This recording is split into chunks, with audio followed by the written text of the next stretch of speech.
Bonjour à tous et bienvenue dans les instants contes. Si je fais cette vidéo, c'est suite à il y a quelques mois où ma fille a fait sa rentrée scolaire.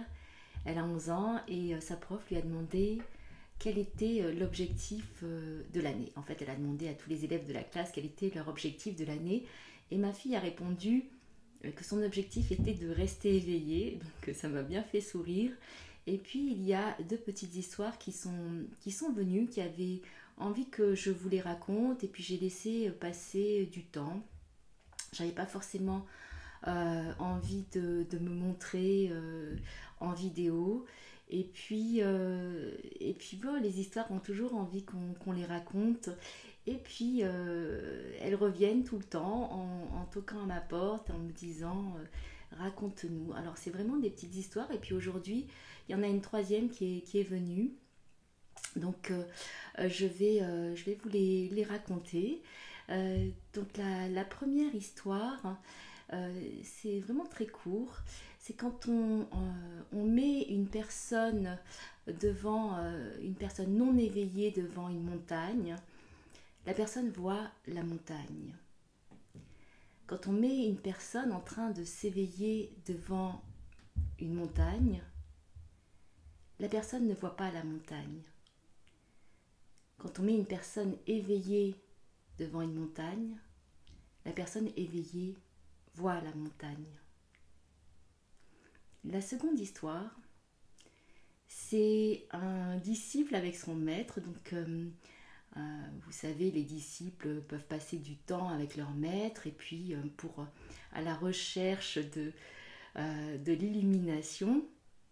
Et puis, il y a un disciple qui, au bout de je ne sais pas combien d'années, tout d'un coup a un éclair, une illumination, quelque chose qui se fait jour en lui, une compréhension intégrale que tout n'est qu'illusion. Et il dit à son maître, j'ai compris, tout n'est qu'illusion. Et son maître ne répond rien. Et puis le disciple est très content et il part, il va en ville. Et là, il voit qu'il y a vraiment du chahut, un chaos pas possible. Les gens courent dans tous les sens, se mettent sur le côté. Et on lui dit, mettez-vous sur le côté, mettez-vous sur le côté. Et lui ne comprend pas. Il dit, mais qu'est-ce qui se passe? Et on lui dit, mais mettez-vous sur le côté parce qu'il y a un éléphant qui arrive, un éléphant furieux. Il court dans tous les sens et vous allez vous faire écraser si si vous restez sur la route. Et le disciple, très zen, dit, mais de toute façon, tout n'est qu'illusion, il ne va rien m'arriver, tout n'est qu'illusion, et cet éléphant n'est qu'une illusion. Et l'éléphant, lui, qui court dans la rue, voit un homme devant lui et le balaye de sa trompe, et le disciple s'envole pour s'étaler sur le sol avec quelques égratignures et des bleus. Et il se rend compte que l'éléphant est bien réel d'une certaine façon et qu'il n'a pas pu échapper à se faire projeter et étaler par terre. Et donc il retourne voir son maître tout en claudiquant un petit peu et il dit à son maître, mais je ne comprends pas. Pourtant, j'avais vraiment compris que tout n'était qu'illusion. Et, euh, et son maître lui répond, si toi tu sais que tout est illusion, l'éléphant, lui, ne le sait pas. Et puis, il y a une troisième histoire de Nasreddin, le fou, le sage. C'est une histoire que j'avais entendue par un conteur que j'aime beaucoup, qui s'appelle Djihad Darwish. Et, euh, et donc, c'est le calife qui un jour a envie d'écrire de la poésie, se prend d'une passion subite pour écrire de la poésie. Et bien sûr qu'après avoir écrit tous ces vers et toutes ces rimes, il a envie de partager cela avec son peuple. Et il convie tout le monde, son peuple, à venir dans son palais pour écouter le long poème qu'il a composé.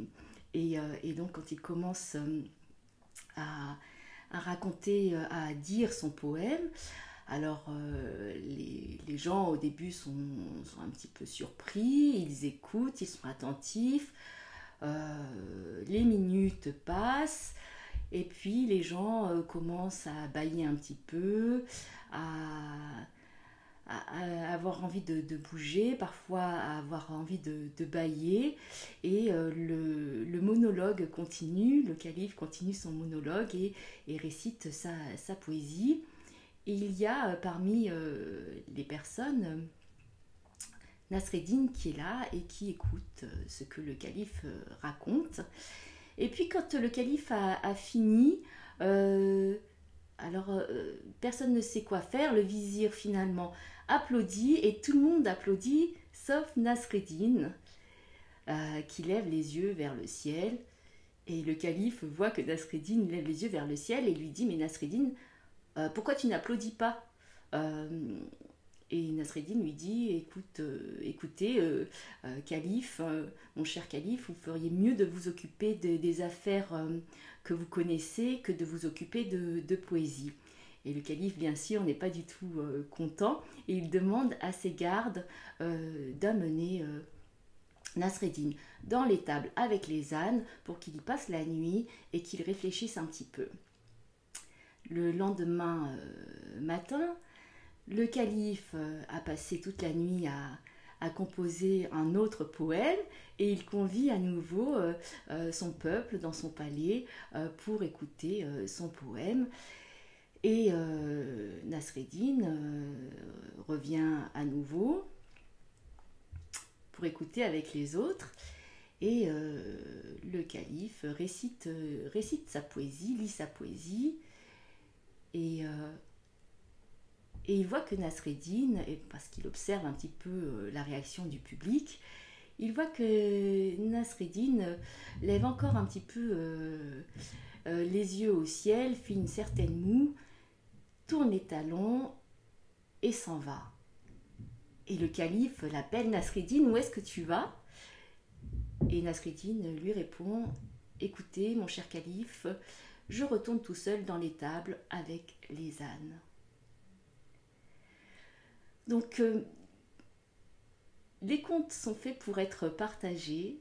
Bien sûr que vous pouvez méditer dessus, sur ce que ça vous évoque par rapport à votre situation ou à ce qui se passe actuellement dans le monde ou autour de vous.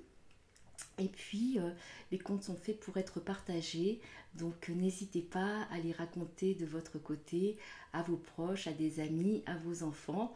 Et puis, si vous aimez ce que je fais, merci de liker, de partager. Et je vous dis à très bientôt, je vous embrasse de cœur à cœur.